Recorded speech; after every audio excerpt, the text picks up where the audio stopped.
Muy buenas tardes a todos y a todas.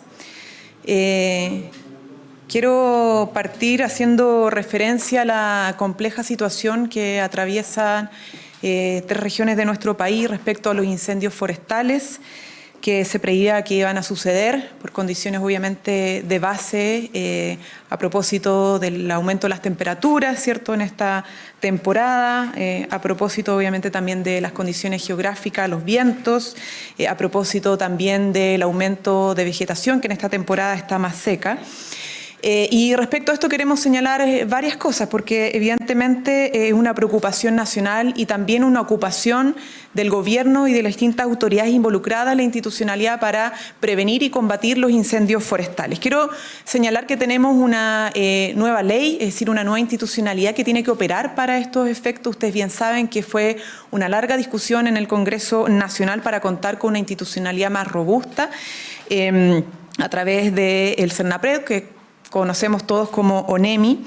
Y esta coordinación institucional de la cual está a cargo ONEMI implica involucramiento de distintas institucionalidades, bomberos, CONAF, las Fuerzas Armadas, la PDI, fiscales, las empresas forestales, las empresas también eléctricas, carabineros, el Ministerio de Obras Públicas y también las autoridades locales y hoy día también las autoridades regionales, tanto delegados y delegadas presidenciales como también gobernadores y gobernadoras. Digo esto porque queremos hacer ver que hay un Estado que está funcionando, que tiene condiciones para funcionar y que está operando como corresponde, establece nuestra legislación.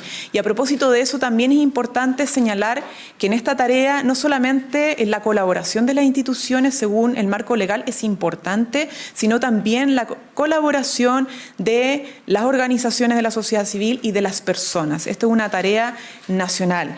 Cuando existen instrucciones de la autoridad es importante que esas instrucciones se obedezcan, se respondan de esas instrucciones porque está pensado según protocolo, ¿cierto?, para poder actuar y así evitar al máximo los daños de distintas índoles, tanto materiales como respecto a las personas. Vamos a señalar alguno de la actualización de la información. Algo se reportó a cargo del Ministerio de Agricultura durante la mañana, pero hasta la fecha se registra un total de 54 incendios forestales activos a nivel nacional, reportándose 13 en combate, 38 controlados ya hasta este minuto, según la información entregada oficialmente. Como gobierno, además, hemos dispuesto de 83.816 millones para el combate al fuego. A nivel nacional, respecto al plan operativo, además de esta temporada, se han constituido 243 brigadistas, a los cuales aprovechamos también de mandarle todo nuestro apoyo y agradecimiento porque la labor de las y los brigadistas es fundamental en estos momentos. Y además se han constituido 43 aeronaves hasta la fecha.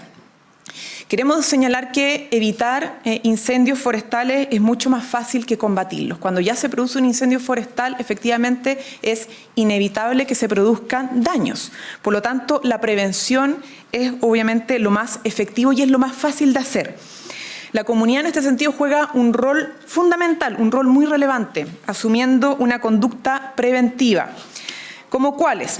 A través de la implementación de diversas medidas para evitar o mitigar los efectos de un incendio, construcción de cortafuegos, limpieza de vegetación seca, la eliminación de basura en contenedores, evitar usar herramientas eléctricas, no hacer fogatas, podar árboles bajo los tendidos eléctricos, entre otras medidas que están estipuladas. Llamamos evidentemente a reforzar los mecanismos para colaborar con la parte preventiva de los incendios forestales que durante este verano evidentemente se van a ir produciendo en mayor magnitud y cantidad.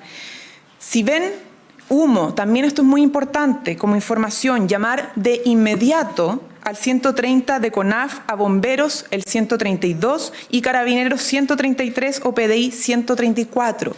Si tenemos alertas tempranas, también nuestra institucionalidad puede actuar de manera más preventiva y más rápida para evitar mayores efectos y daños. Dicho esto, también queremos señalar algunas buenas noticias porque también se trata de informar aspectos que han sido positivos estas últimas semanas. Como ustedes bien saben, Llevamos 9 meses de gobierno y en este último mes hemos podido actualizar ya la página de Chile Avanzando, es decir, las medidas que se suman a los avances de gobierno que dicen relación con beneficios directos a la ciudadanía. Llevamos 180 beneficios y en el último mes se han sumado 28 medidas concretas que van en directo beneficio a las personas, tanto en el ámbito de la seguridad económica como la seguridad social y la seguridad ciudadana. Invitamos nuevamente a las pymes, a las organizaciones de la sociedad civil y a las personas que habitan en nuestro país a dirigirse a la página Chile Avanzando para que puedan disponer de todos los beneficios que hasta el momento hemos creado, ¿cierto?, y construido para apoyar a las personas. Pero también esta semana va a ser clave en esta línea.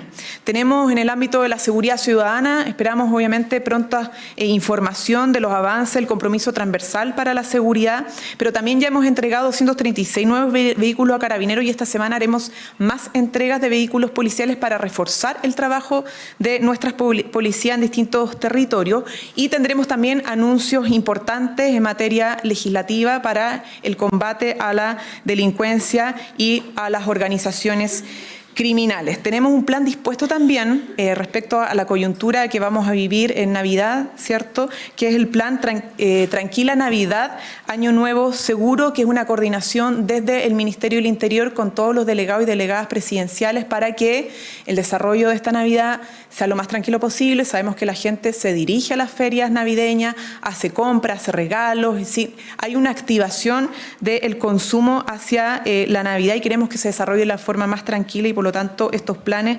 preventivos son muy importantes en coordinación con Interior y también evidentemente con los municipios, las autoridades locales. También en materia de seguridad económica hay una muy buena noticia, ustedes han podido tomar conocimiento, ¿cierto?, porque el gobierno comprometió tener firmado antes del término del año el acuerdo de modernización, ¿cierto?, de la Unión Europea. Logramos un muy buen acuerdo a partir de las negociaciones que llevó a cabo la Cancillería y estamos cumpliendo con ese compromiso, pero además decirle específicamente lo que significa esto. Entre otras cosas, significa que el 99% de las exportaciones chilenas estarán libres de aranceles, lo que representa más casi el total de nuestras exportaciones hacia la Unión Europea y accediendo más a través de esto a 27 países y 450 millones de personas. Es decir, un mercado a lo cual accedemos a través de nuestras exportaciones con un arancel, libre de arancel. Pero también se incluyen algunos trámites para las pymes, o sea, se simplifican los trámites para que las pymes chilenas puedan también exportar. Esto ha sido parte fundamental de las demandas de las pymes respecto a cómo se acceden a los mercados internacionales, porque evidentemente las micro, pequeñas y medianas empresas tienen más dificultades por cuestiones de escala de exportar sus productos y en ese sentido se incorporó un avance significativo para permitirles ese acceso que a través de la simplificación de los trámites a los cuales tienen que acceder las pymes de nuestro país. Y otros temas como ciberseguridad, seguridad ciudadana y gobernanza de los océanos que también incorpora este acuerdo con la Unión Europea. Tenemos también una agenda esta semana que implica el fortalecimiento de las economías locales, el desarrollo de las pymes, particularmente relacionadas con la agricultura, el mundo rural, la agricultura familiar campesina. De hecho, tenemos un apoyo a emprendimientos locales a través de la Expofosis Navidad 2022 y la activación Navidad Tiendas Mundo Rural del programa de INDAP. ¿Ya? Con el objeto obviamente de promover el emprendimiento local. Esto es muy importante porque cuando hablamos de economía, de reactivación económica, de dar mayor seguridad económica, no estamos solo hablando de las grandes empresas y cómo éstas se posicionan en el mundo, sino que también de nuestras pymes, de nuestros emprendimientos locales, de un amplio más rubro que desarrolla las pymes de nuestro país, que tiene que ver sobre todo con el mundo rural. Así que eso es una muy buena noticia y una información que queremos resaltar y destacar para que las pymes no se queden atrás, estén informadas y puedan participar no solamente de estas ferias de exposición, sino que también estén en conocimiento de lo que pueden desarrollar a través de la apertura hacia los mercados internacionales. En materia de seguridad queremos señalar que el día de hoy se presentará la urgencia suma a la reforma previsional. Queremos decir con esto que, en acuerdo con el presidente de la Comisión de Trabajo del Senado, se presenta esta urgencia para justamente habilitar que existan más sesiones de trabajo durante la semana para poder tramitar esta reforma. Esto no tiene que ver con presión al Congreso, sino que más bien como mecanismo para permitirle a la Comisión de Trabajo que pueda sesionar más veces, dada la cantidad de audiencia y actores que evidentemente tenemos que escuchar, porque creemos que la reforma previsional merece un amplio diálogo en el Congreso, donde no solamente la y los parlamentarios tienen un rol que jugar, sino que también las distintas organizaciones y grupos que están interesados evidentemente en aportar y dar opinión sobre la reforma previsional. También es cierto, tenemos un sentido de urgencia. Aquí hay personas, sobre todo hombres y mujeres que ya están jubilados, que requieren una respuesta pronta del Estado en relación a poder tener pensiones más dignas en el presente. Y por eso, si bien queremos habilitar más espacios de diálogo, también comprendemos el sentido de urgencia que nos han transmitido nuestros adultos mayores, nuestras adultas mayores, en la línea de tener un pasar más digno ahora y no simplemente pensando en el futuro. Queremos señalar también que hoy día se presenta el reajuste al sector público, y con esto termino. Ha sido muy importante señalar y reforzar que hubo un esfuerzo tremendamente clave por parte de nuestro ministro de Hacienda, nuestra ministra del Trabajo, en llegar a un acuerdo con la mesa del sector público.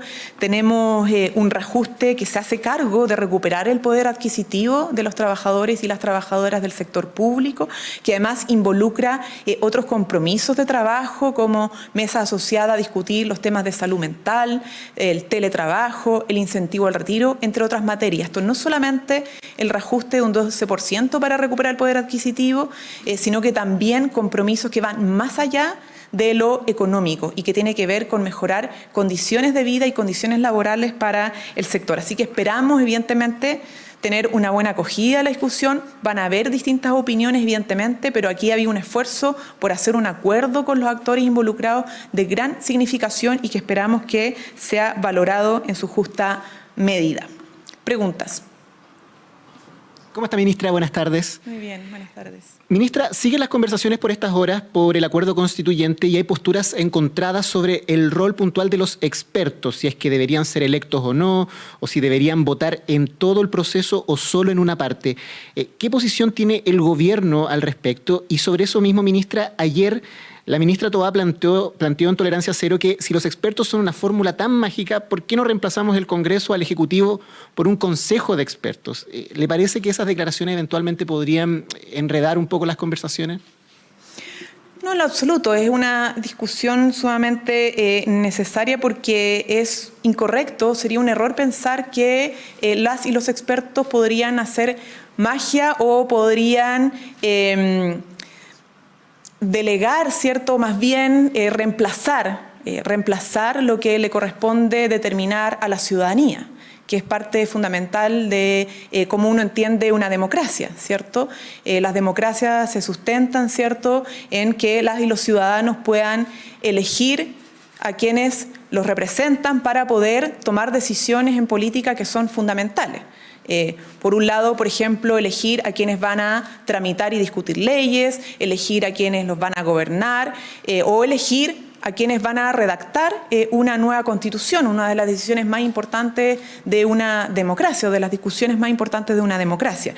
Nadie se opone a la participación de los expertos, en ningún sector. De hecho, se valora. Otra cuestión es cómo se determinan quiénes son expertos y quiénes no son expertos, que también es una discusión legítima. Pero creer que eso va a ser la bala de plata o va a dar la solución mágica al problema constitucional es un error, y creo que la ministra Toá lo expresó muy bien, porque las y los expertos nos suplantan la democracia.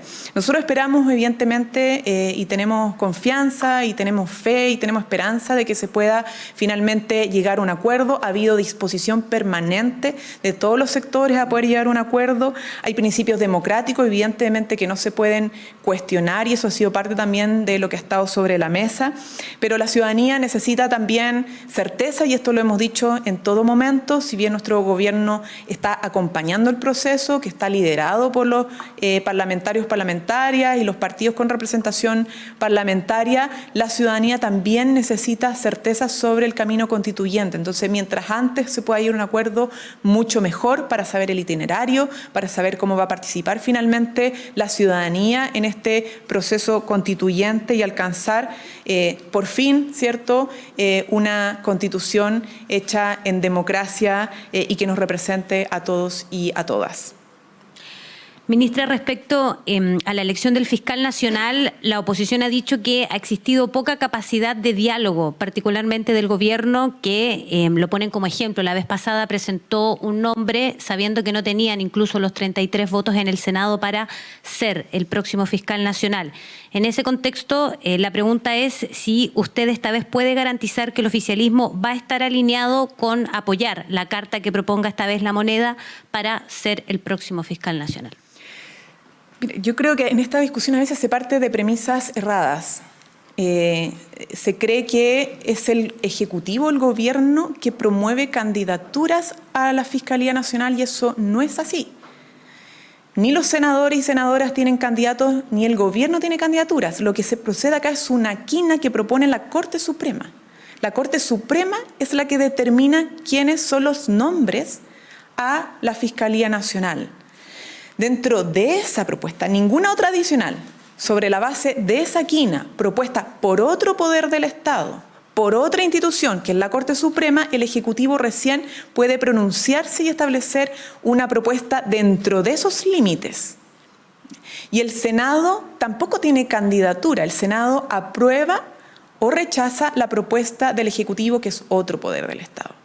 Entonces, yo quiero dejar bien en claro, porque a veces pareciera ser que se debiesen estar promoviendo, haciendo campañas por un candidato o una candidata, y eso no es así. No es el procedimiento que está normado, que es legal, etc.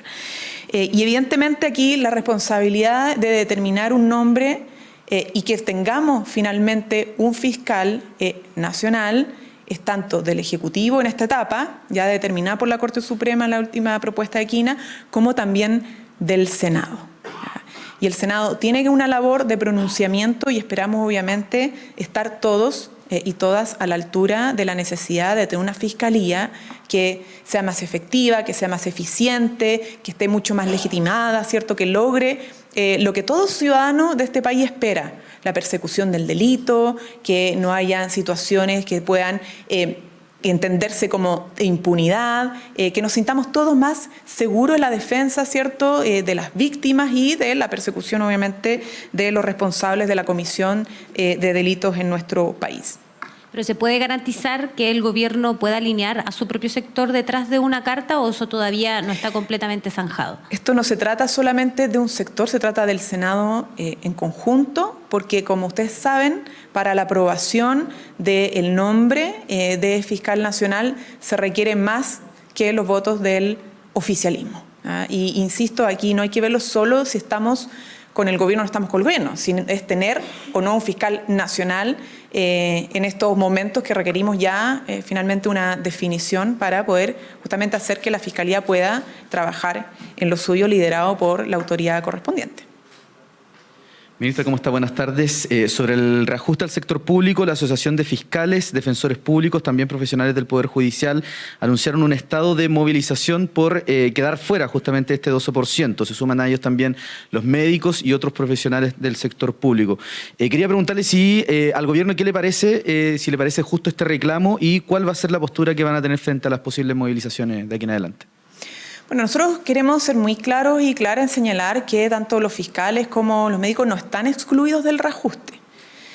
Hay que recordar que el reajuste es un 12% hasta los 2.200.000 pesos brutos y que sobre los 2.200.000 pesos brutos se produce un reajuste fijo de más de 240.000 pesos, que es un aumento significativo de todas maneras.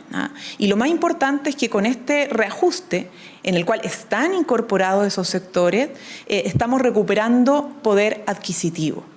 Y no solo eso, estamos hablando de otros compromisos de avance para mejorar las condiciones laborales, ¿cierto? Y de otra índole para el sector, como lo hemos dicho.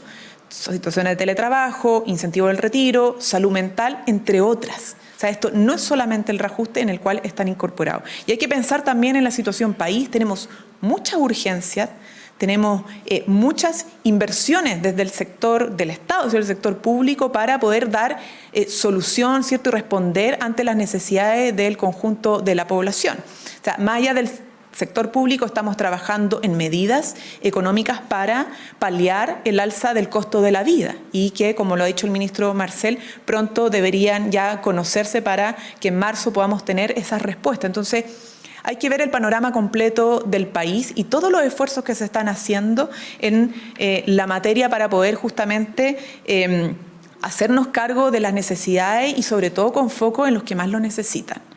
En los sectores de clase media, ¿cierto? Los sectores más vulnerables, que son los que hoy día demandan con mayor sentido de urgencia respuestas por parte del Estado. Ministra, buenas tardes. Quería preguntarle, en el marco del acuerdo de seguridad, si finalmente el gobierno va a tener un pronunciamiento respecto a la ley antiterrorista, de acuerdo a lo que ha solicitado la oposición, y si en esa misma línea, por la crisis en el norte, si el gobierno se abre a ocupar el mecanismo de infraestructura crítica. Bueno, sobre lo segundo ya hemos tenido respuesta y ha emitido declaraciones Interior y particularmente el subsecretario Manuel Monsalve. Sobre lo primero, se está trabajando, están las últimas conversaciones a cargo del Ministerio del Interior, particularmente nuestra ministra del Interior, donde se está sistematizando lo que es acuerdo transversal, lo que no es parte de un acuerdo transversal porque no concita todo el apoyo. Y mientras tanto nuestro gobierno además está haciendo, no solamente está dialogando, sino que está resolviendo varias de las cuestiones relacionadas en materia de seguridad. Yo les comentaba hace unos minutos atrás que van a haber anuncios esta semana respecto a actualización y avance en materia legislativa para combatir los delitos en nuestro país de distinto tipo. Hemos tenido avances también en la ley contra el crimen organizado, que se hace cargo efectivamente de estas asociaciones ilícitas para cometer crímenes, y también estamos desplegando una serie de planes que no requieren pasar por el Congreso y que están teniendo respuestas concretas, y está teniendo resultados en materia de control de armas, ¿cierto? En materia de drogas, en materia de coordinación con los municipios, en materia de coordinación con distintas instituciones y particularmente las policías para fortalecer el trabajo preventivo y también persecutor del delito. Entonces, ¿qué quiero decir con esto? Es que el gobierno está dialogando para avanzar mejor, pero también está paralelamente haciendo y aplicando muchas medidas en materia de seguridad. Y el resto de lo que resulte, ¿cierto?, de estas conversaciones va a ser conocido, ¿cierto?, por parte de la ministra del Interior. Esperamos, obviamente, lo antes posible. Ministra, ¿y nos puede comentar qué iniciativas legislativas son? ¿Está en discusión el tema de la ley de inteligencia? No, van a conocerlo esta semana, van a venir anuncios. Evidentemente no me voy a adelantar aquello, pero es para que estén atentos y atentas a esos anuncios. Bien. Muchas gracias. Buenas tardes.